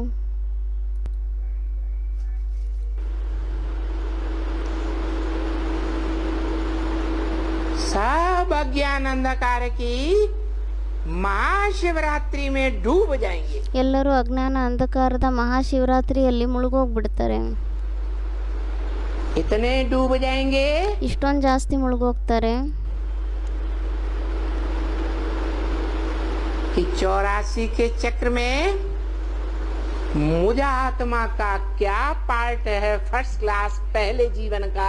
ಅಂದ್ರೆ ಇಷ್ಟೊಂದು ಜಾಸ್ತಿ ಅಜ್ಞಾನ ಅಂಧಕಾರದಲ್ಲಿ ಮುಳುಗೋಗ್ಬಿಡ್ತಾರೆ। ನಂದು ಆತ್ಮಂದು 84 ಜನ್ಮಗಳಲ್ಲಿ ಫಸ್ಟ್ ಕ್ಲಾಸ್ ಪಾತ್ರ ಏನಾಗಿದೆ ಅನ್ನೋದು ಮರ್ತೋಗ್ಬಿಡ್ತಾರೆ। वो सोचना तो दूर, ಅದನ್ನ ಯೋಚನೆ ಮಾಡೋದಂತೂ ದೂರದ ಮಾತು। बाप को ही भूल जाएंगे। ತಂದೆಯನ್ನೇ ಮರ್ತು ಬಿಡ್ತಾರೆ।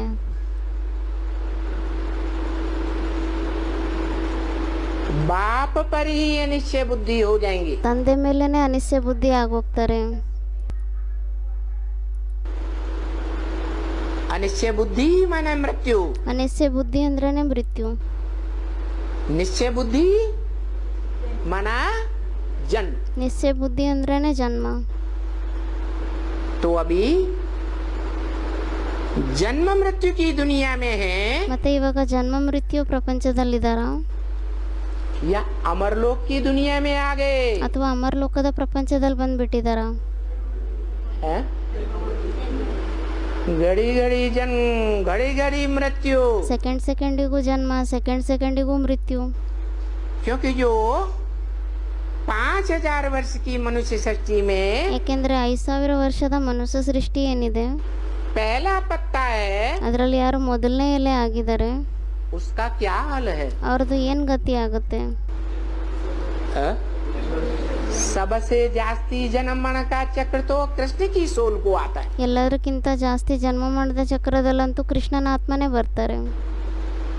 तो जब पहला पत्ता ही जन्म मृत्यु के चक्र में है, ಮತ್ತೆ ಯಾವಾಗ ಮೊದಲನೇ ಎಲೆನೇ ಜನ್ಮ ಮೃತ್ಯು ಚಕ್ರದಲ್ಲಿದ್ದಾರೆ उसकी ही पढ़ाई पूरी नहीं हुई है, ಅವ್ರದೇ ವಿದ್ಯಾಭ್ಯಾಸ ಪೂರ್ತಿ ಆಗಿಲ್ಲ, तो और पत्तों का क्या हाल होगा? ಮತ್ತೆ ಬೇರೆ ಎಲೆಗಳ ಗತಿ ಏನಾಗುತ್ತೆ? अच्छा हाल हो जाएगा ಒಳ್ಳೆ ಸ್ಥಿತಿ ಆಗೋಗುತ್ತಾ? है? नहीं हो सकता। ಆಗ್ಲಿಕ್ಕೆ ಸಾಧ್ಯನೇ ಇಲ್ಲ। तो बोला ಅದಕ್ಕೆ ಮತ್ತೆ ಹೇಳಿದ್ರು रात के 12 बजे भी ये ರಾತ್ರಿ 12 ಗಂಟೆಗೂ ಸಹ ಇವರು पिछाड़ी तक भी ये रात गहराती चली जाएगी। ಕೊನೆವರೆಗೂ ಸಹ ಈ ರಾತ್ರಿ ಹೆಚ್ಚಾಗ್ತಾನೆ ಹೋಗುತ್ತೆ ಕತ್ಲು। इसलिए ये दुखधाम है, ಅದಕ್ಕೋಸ್ಕರ ಇದು ದುಃಖಧಾಮ ಆಗಿದೆ। इसको भूलना है। ಇದನ್ನ ಮರಿಬೇಕಾಗಿದೆ। क्यों भूलना है? ಯಾಕೆ ಮರಿಬೇಕಾಗಿದೆ? इस दुनिया में अब रात्रि के जब घोर अंधकार की रात्रि होगी, ಈ ಪ್ರಪಂಚದಲ್ಲಿ ಯಾವಾಗ ಘೋರ ಅಜ್ಞಾನ ಅಂಧಕಾರದ ರಾತ್ರಿ ಆಗಿರುತ್ತೆ, माया और प्रकृति ಮಾಯಾ ಮತ್ತೆ ಪ್ರಕೃತಿ अपने बच्चों के साथ ತಮ್ಮ ಮಕ್ಕಳ ಜೊತೆಯಲ್ಲಿ आवाज लगाएगी। ಧ್ವನಿಯನ್ನ ಹಾಕ್ತಾರೆ। क्या अंधेरा कायम रहेगा? ಅಂಧೇರ ಕಾಯಂ रहेगा ಅಂತ ಅಂದ್ರೆ ಕತ್ಲು ಯಾವಾಗ್ಲೂ ಕಾಯಂ ಆಗಿರುತ್ತೆ ಅಂತ। तो ये दुनिया कब्रिस्तान बननी है। ಮತ್ತೆ ಈ ಪ್ರಪಂಚ ಕಬ್ರಸ್ಥಾನ ಆಗ್ಬೇಕಾಗಿದೆ। सब कब्र दाखिल हो जाएंगे। ಎಲ್ಲರೂ ಕಬ್ರ ದಾಖಿಲ್ ಆಗ್ಬೇಕಾಗಿದೆ। ಕಬ್ರ ದಾಖಿಲ್ ಅಂದ್ರೆ ಮಣ್ಣಲ್ಲಿ ಊತೋಗೋದು। घोर अज्ञान अंधकार की रात्रि में डूब जाएंगे। ಎಲ್ಲರೂ ಘೋರ ಅಜ್ಞಾನ ಅಂಧಕಾರದ ರಾತ್ರಿಯಲ್ಲಿ ಮುಳುಗೋಗ್ಬಿಡ್ತಾರೆ। अज्ञान की रात्रि माना ಅಜ್ಞಾನದ ರಾತ್ರಿ ಅಂದರೆ दुनियादारी में चले जाएंगे ಅಂದರೆ ಪ್ರಪಂಚದ ಪ್ರಭಾವದಲ್ಲಿ ಹೊರಟೋಗ್ಬಿಡ್ತೀರಾ या ईश्वरीय धंधे में चले जाएंगे ಅಥವಾ ಈಶ್ವರೀಯ ಕೆಲಸದಲ್ಲಿ ಹೋಗ್ಬಿಡ್ತೀರಾ है दुनियादारी के धंधे में चले जाएंगे ಪ್ರಪಂಚದವರ ಕಾರ್ಯದಲ್ಲೇ ಹೋಗ್ಬಿಡ್ತೀರಾ 76 के लिए भी विनाश की घोषणा की थी 76ನೇ ಇಸ್ವಿಗೋಸ್ಕರನೂ ಸಹ ವಿನಾಶದ ಘೋಷಣೆಯನ್ನ ಮಾಡಿದ್ರು क्या दुनिया के विनाश की बात थी ಅದಕ್ಕೆ ಬಾಬಾ ಹೇಳ್ತಿದ್ದಾರೆ ಮತ್ತೆ ಅದೇನು ಪ್ರಪಂಚದ ವಿನಾಶದ ಮಾತಾಗಿತ್ತಾ या दुनिया के धंधे दौरी में रमण करने की बात थी ಅಥವಾ ಪ್ರಪಂಚದ ದುಡಿಮೆ ವ್ಯಾಪಾರದಲ್ಲಿ ರಮಣೆ ಮಾಡುವಂತ ಮಾತಾಗಿತ್ತಾ क्या हुआ ब्रह्मा कुमार कुमारियों का ಬ್ರಹ್ಮಕುಮಾರ್ ಕುಮಾರಿಯರದೆಲ್ಲ ಏನಾಯ್ತು है दुनिया के भक्ति मार्ग के टंट घंटे में डूब गए ಪ್ರಪಂಚದ ಭಕ್ತಿ ಮಾರ್ಗದ ಗಂಟೆಯಲ್ಲಿ ಪೂಜಾ ಪಾಠದಲ್ಲಿ ಇದರಲ್ಲೆಲ್ಲ ಮುಳುಗೋಗ್ಬಿಟ್ರ या ज्ञान मार्ग की दुनिया में डूब गए ಅಥವಾ ಜ್ಞಾನ ಮಾರ್ಗದ ಪ್ರಪಂಚದಲ್ಲಿ ಮುಳುಗೋಗ್ಬಿಟ್ರ ऐसे ही अभी भी होगा ಅದೇ ರೀತಿ ಇವಾಗೂ ಸಹ ಆಗುತ್ತೆ ये खत्म होने वाला है ಇದೆಲ್ಲ ಮುಗಿಯುವಂತದ್ದಾಗಿದೆ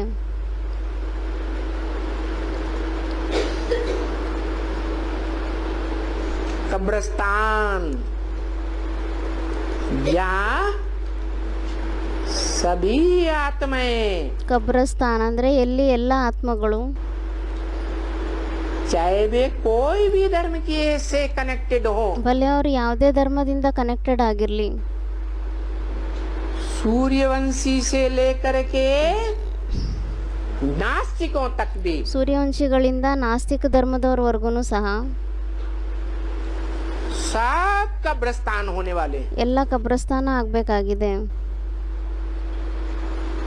हाँ ये जरूर है ಮತ್ತೆ ಇದು ಸಹ ಖಂಡಿತವಾಗಿದೆ कोई अभी भी हो रहे हैं कब्र दाखिल ಕೆಲವರು ಇವಾಗೂ ಸಹ ಕಬ್ರ ದಾಖಲಾಗ್ತಾ ಇದ್ದಾರೆ क्या बाप को भूल जाते हैं ತಂದೆಯನ್ನ ಮರ್ತೋಗ್ಬಿಡ್ತಾರೆ और बाहर की दुनिया में रमण कर जाते हैं ಮತ್ತೆ ಹೊರಗಡೆ ಪ್ರಪಂಚದಲ್ಲಿ ಭ್ರಮಣೆ ಮಾಡ್ತಾ ಇರ್ತಾರೆ ಬುದ್ಧಿಯಿಂದ कोई आने वाले समय में जल्दी कब्रिस्तान होंगे ಕೆಲವರು ಬರುವಂತ ಸಮಯದಲ್ಲಿ ಬೇಗ ಕಬ್ರ ದಾಖಲಾಗ್ತಾರೆ ಕಬ್ರಸ್ತಾನ ಆಗೋಗುತ್ತೆ और कोई देर से कब्रिस्तान में दाखिल होंगे ಮತ್ತೆ ಕೆಲವರು ಲೇಟ್ ಆಗಿ ಕಬ್ರಸ್ತಾನದಲ್ಲಿ ಬರ್ತಾರೆ और जो बहुत पावरफुल होंगे ಮತ್ತೆ ಯಾರು ತುಂಬಾ ಜಾಸ್ತಿ ಪವರ್ಫುಲ್ ಆಗಿರ್ತಾರೆ वो अंत तक भी बाप के सहयोगी बने रहेंगे ಅವರು ಮತ್ತೆ ಅಂತ್ಯದವರೆಗೂ ತಂದೆಯ ಸಹಯೋಗಿಗಳಾಗೇ ಇರ್ತಾರ लेकिन माया उनको भी नहीं छोड़े ಆದ್ರೆ ಮಾಯೆ ಅವ್ರಿಗೂ ಸಹ ಬಿಡೋದಿಲ್ಲ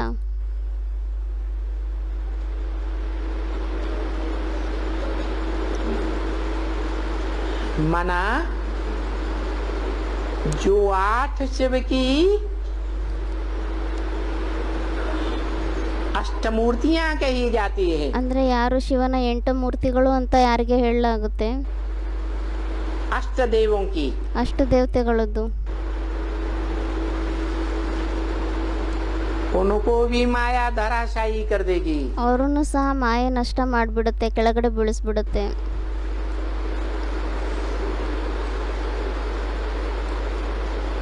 तो बोला अब ऐसे होने वाले कब्रिस्तान को हम क्यों याद करें ಮತ್ತೆ ಅದಕ್ಕೆ ಹೇಳಿದ್ರು ಆ ತರ ಕಬ್ರಸ್ತಾನ ಆಗುವಂತದ್ದೇನಿದೆ ಅದನ್ನ ನಾವು ಯಾಕೆ ನೆನ್ಪು ಮಾಡಬೇಕು क्यों ना उसे एक को याद करें ನಾವು ಯಾಕೆ ಆ ಒಬ್ಬರನ್ನ ನೆನ್ಪು ಮಾಡಬಾರ್ದು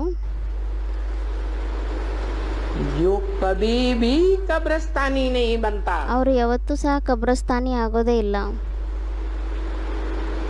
सारी दुनिया कब्रिस्तान हो जाती है ಇಡೀ ಪ್ರಪಂಚನೇ ಕಬ್ರಸ್ತಾನ ಆಗೋಗ್ಬಿಡುತ್ತೆ महाविनाश के गाल में चली जाती है ಎಲ್ಲರೂ ಮಹಾವಿನಾಶದಲ್ಲಿ ಹೊರಟೋಗ್ಬಿಡ್ತಾರೆ लेकिन वो काल के गाल में नहीं समाता ಆದ್ರೆ ಅವರು ಕಾಲದ ಗಾಲ್ನಲ್ಲಿ ಅಂದ್ರೆ ಮೃತ್ಯುವಲ್ಲಿ ಹೋಗೋದೇ ಇಲ್ಲ उसके लिए गायन है ಅವರಿಗೋಸ್ಕರ ಗಾಯನೇ ಇದೆ भगवान बाप ने ब्रह्मा मुख से बोला है। ಭಗವಂತ ತಂದೆ ಬ್ರಹ್ಮ ಮುಖದಿಂದ ಹೇಳಿದ್ದಾರೆ. जो ब्रह्मम वाक्यम जनार्दनम है। ಅದಕ್ಕೋಸ್ಕರ ಹೇಳಲಾಗುತ್ತೆ ಬ್ರಹ್ಮಂ ವಾಕ್ಯಂ ಜನಾರ್ದನಂ ಅಂತ. क्या बोला है? ಏನಂತ ಹೇಳಿದ್ದಾರೆ? कालों का काल महाकाल। ಕಾಲಕ್ಕೂ ಸಹ ಕಾಲ ಮಹಾಕಾಲ ಆಗಿದ್ದಾರೆ. जिसको कोई काल हा नहीं सकता। ಯಾರಿಗೆ ಯಾವುದೇ ಕಾಲ ನುಂಗ್ಲಿಕ್ಕೆ ಸಾಧ್ಯನೇ ಇಲ್ಲ.